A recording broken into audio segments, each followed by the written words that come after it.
Ito ang programang salamin ng inyong kwento. Nagdadala ng malalaking balita mula sa maliliit na buhay. Ako si Corina. Ako si Corina. Ako si Corina. Ako si Corina.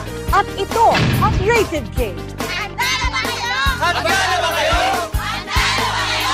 Handa na ba kayo?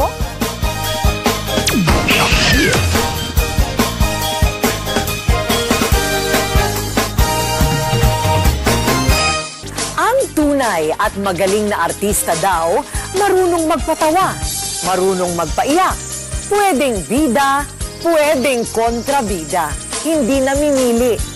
Ang mga aktres na tampok natin ngayon, hindi lang basta ratings ang hinihila pa itaas. Mga premyado at tumatatak din ang bawat pagganap nila.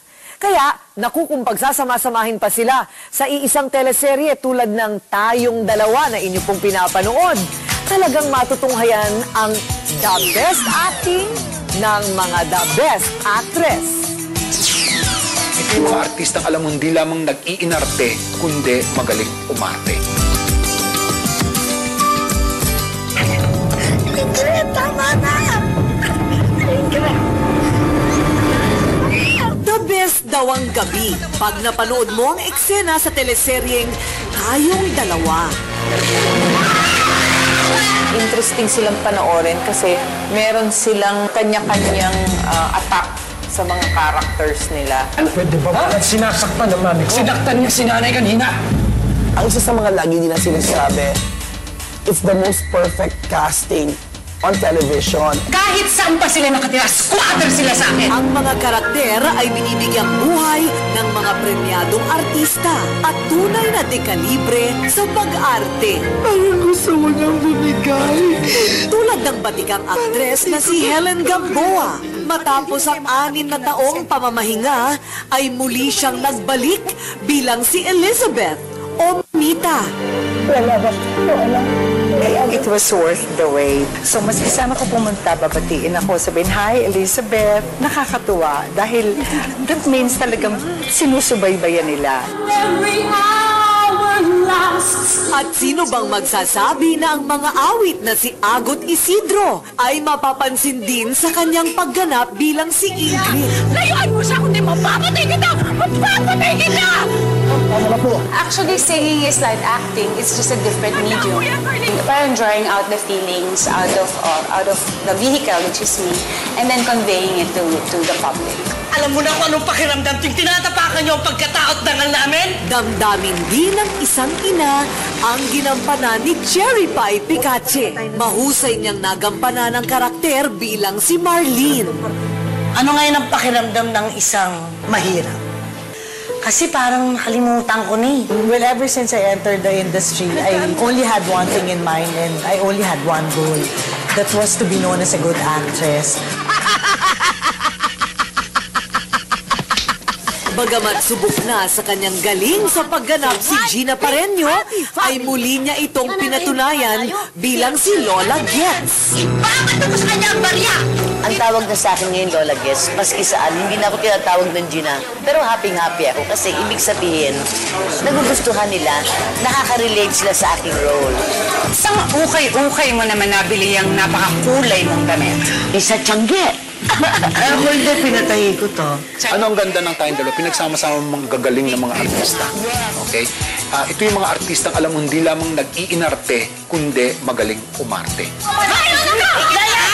Tanggalin mo nga yung baliw mong anak dito! You shut up! Lagi tumatabay puso namin pag sinasabing, hindi nagsasapawan ha. Nandun yung magic na kayang maging mahusay nang hindi kailangan isa lang ang tumingkad, isa lang ang mamukod-tani. Ano? Papalag ka? Tamang-tama nga raw ang timpla ng proyekto. Kaya't ito rin ang naging daan upang ang magkakaribal at nagbabangayan sa mga eksena sa tunay na buhay ay naging mas malapit pang magkakaibigan. Kasi kami ni Agot, magtatarya kami. Kal, uy, alam mo, Mare, yung gano'n na. Para kang nanonood ng mga tao sila ang ulo kasi mag-aaway, magsasakitan, pagkatapos magtatawanan, kakain ng tabi-tabi. 4 na henerasyon ng mga aktres ang nagpapamalas ng natatanging pagganap. Bagay na lalo pang nagpatingkad sa serye. Sa loob ng simbahan, hihintayin kita. Sakit-sakit naman, sobra ikaw din. Si Anita Linda, Diyos ko, ano ba bang preba kailangan mo mula nung kapanahunan ng black and white pa ang pelikulang Pilipino hanggang dito sa Adela? Helen Gamboa was honored for one of her roles as Flor Contemplacion. Sir, ano abulo yan? Si Gina Pareño, nagsimula siya kay Doc Perez, ngayon nasa indie movies siya. Ma, tama na, ma. Mga din si Cherry Pie, ang may garantisadong one of the best actresses around here. Huwag mo akong susubukan, sir. Dahil hindi mo ako kilala. Who would have thought yung galing at yung popularidad ni Agot maaabot niya sa pamamagitan ng pagiging kontrabida? Ngunit paano nga ba nasusukat ang pagiging the best sa pagganap? Ang best actress sa isang tao na nakatira sa balat ng karakter niya. Dapat hindi ko nakikita yung artista. Dapat ang nakikita ko yung character. Anak ko siya! Hindi mo siya anak! Ito ang ganti ng mga ape. Hirap na. Hindi, mamita. Alam mo kung malaki ang kasalanan ko. Ang tunay raw na sukatan ng pagiging the best sa pagganap, wala sa dami ng tropeyo, wala sa bilang ng pagkilala at parangal. Kung hindi, sa pagbibigay nila ng puso't kaluluwa sa bawat karakter na kanila ginagampanan.